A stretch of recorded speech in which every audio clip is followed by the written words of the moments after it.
இச்செய்தியை வழங்குபவர் Aalayam associates private limited property developers. Aalayam associates private limited, number 52, third floor, 3B, Ram Darbar, sterling road, Nungambakkam, Chennai 6,34,000. நடிகர் சிவகார்த்திகேயன் தயாரிப்பில் PS Vinodraj இயக்கத்தில் சோரே அண்ணாபென் நடிப்பில் உருவாகியுள்ள திரைப்படம் கொட்டுக்காளி நாளை திரையரங்குகளில் வெளியாகிறது.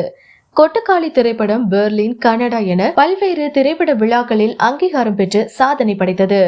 இதனிடையே கொட்டுக்காளி படத்தை பார்த்த பல திரைப்பிரபலங்கள் பாராட்டி வரும் நிலையில நடிகர் கமல்ஹாசன் கொட்டுக்காளி படத்தை பாராட்டி படம் குறித்து விரிவாக எழுதியுள்ளார். அந்த அறிக்கையில் படம் ஓடும் நேரம் 103 நிமிடங்கள் 44 நொடி என்றவுடன் தமிழ் சினிமா ராக்கூத்து யுகத்தில் இருந்து மீண்டு நவீன கதை சொல்லி களமாகிவிட்டது என புரிகிறது என்றார்.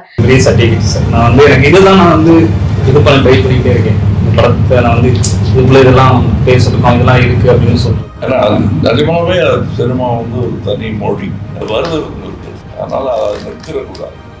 பட் அதை செய்யணும்னு தோணி இருக்க உங்களுக்கு தான். மேலும் கொட்டுக்காளியில் படத்தின் முக்கிய கதாபாத்திரமாக வரும் சோரே அண்ணாபென் ஆகியோரின் நடிப்பு குறித்து பாராட்டியுள்ளார். தனி பாராட்டு, ரொம்ப நல்லா இருந்தது, வெரி குட். சில முடிவுகள்லாம் எப்படி எடுத்தீங்கன்னா எனக்கு தெரியாது. மியூசிக் போடாமல் இருந்தது, அதெல்லாம் ரொம்ப அதேபோல் கொட்டுக்காளி படத்தை தமிழ் சினிமா ரசிகர்கள் எவ்வாறு அணுக வேண்டும் எனவும் ரசனை குறைபாடு உள்ளவர்கள் தம்மை விரைவில் மேம்படுத்திக் கொள்ள வேண்டும் எனவும் கூறியுள்ளார்.